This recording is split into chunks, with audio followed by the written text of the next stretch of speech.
मुगल सम्राट औरंगजेब मुगल इतिहास में सबसे विवादास्पद और शायद सबसे ज्यादा नफरत किए जाने वाले सम्राटों में से एक हैं। उनकी कहानी छोटी उम्र में सिंहासन के लिए होड़ करने और सिंहासन हासिल करने के अपने पिता, भाई और रिश्तेदारों का नरसंहार करने से शुरू होती है। वो शांत गणना करने वाला और तेज तर्रार था। अपने लंबे इतिहास के दौरान मुगलों के बीच कई यादगार प्रेम संबंध रहे हैं। औरंगजेब के अपने पिता ने अपनी पत्नी के अवशेषों पर एक शानदार मकबरा बनवाया था। उसके दादा अपनी 20वीं पत्नी पर मोहित थे। उनकी प्रेम कहानियों में से सबसे शानदार प्रेम कहानी थी आलमगीर प्रेम की। ऐसी शानदार कहानियों से कैसे मुकाबला कर सकता था। कई लोगों के लिए चतुर शासक को प्रेम में देखना पागलपन होगा। हाय गाइस, वेलकम है आपका मेरे YouTube चैनल पर और मैं हूं आपके साथ सुजाता। तो आगे बढ़ने से पहले आप हमारे चैनल को सब्सक्राइब जरूर कीजिए। और आज हम बात करने वाले हैं औरंगजेब की लव स्टोरी के लिए। कई लोगों के लिए चतुर शासक को प्रेम में देखना पागलपन होगा, लेकिन उसके भीतर भी एक निराशाजनक रोमांटिक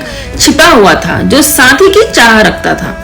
अब इस बात के दो संस्करण हैं कि वो एक युवा नटखट लड़की हीराबाई से कैसे मिला। मुगल कुलीन वर्ग के बारे में फारसी जीवनी मासिर उल उमरा उनकी पहली मुलाकात का वर्णन करती है। औरंगजेब की मुलाकात 16 साल की हीराबाई से तब हुई थी जब वो अभी एक राजकुमार था। हीराबाई उसके चाचा मीर खलील के हरम में एक नर्तकी थी।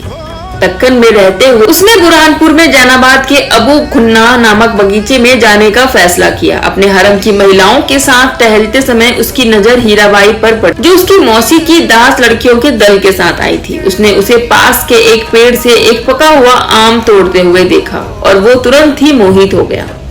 राजकुमार ये देखकर हैरान था कि राजघराने की मौजूदगी में वो कितनी बेपरवाह थी। ऐसा कहा जाता है कि वो उसकी प्रतिभा की ओर भी आकर्षित था, क्योंकि लड़की एक शक्तिशाली लड़की थी और वो एक कुशल नर्तकी थी और उसकी आवाज बुलबुल जैसी थी। राजकुमार स्वयं संगीत का पारखी था। भले ही सिंहासन संभालने के बाद संगीत के साथ उसका रिश्ता जटिल हो गया।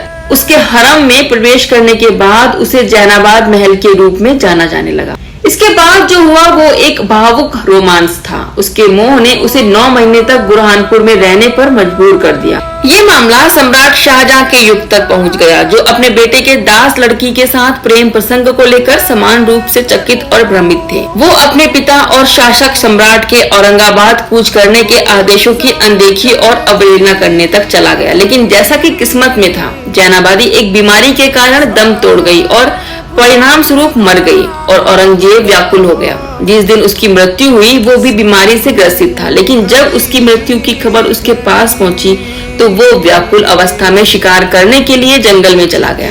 वो कई दिनों तक विलाप करता और यूरोपीय यात्री निकोलाओ मनुसी के अनुसार उसने अपनी प्रेमिका की मृत्यु के बाद कभी शराब ना पीने और संगीत ना सुनने की कसम खाई। इस प्रकार उसकी मृत्यु ने शासक को तोड़ दिया, जिसने फिर मुगल सिंहासन के लिए अपनी खोज फिर से शुरू की। अंततः 1659 में इसे हासिल किया और आलमगीर की उपाधि धारण की। अपने संक्षिप्त रिश्ते के बावजूद वे एक दूसरे से काफी प्यार करते थे, जो कि प्रजा और कुलीन वर्ग दोनों के लिए काफी आश्चर्य की बात थी, क्योंकि शासक के भीतर एक भावुक प्रेमी के छिपे होने का विचार उन्हें परेशान कर रहा था। सो गाइस, क्या कहना है आपको मेरी इस वीडियो के लिए। अगर आपको मेरी ये वीडियो पसंद आई है तो आप मेरी इस वीडियो को लाइक, कमेंट, शेयर जरूर करें और साथ ही साथ सब्सक्राइब करना ना भूलें।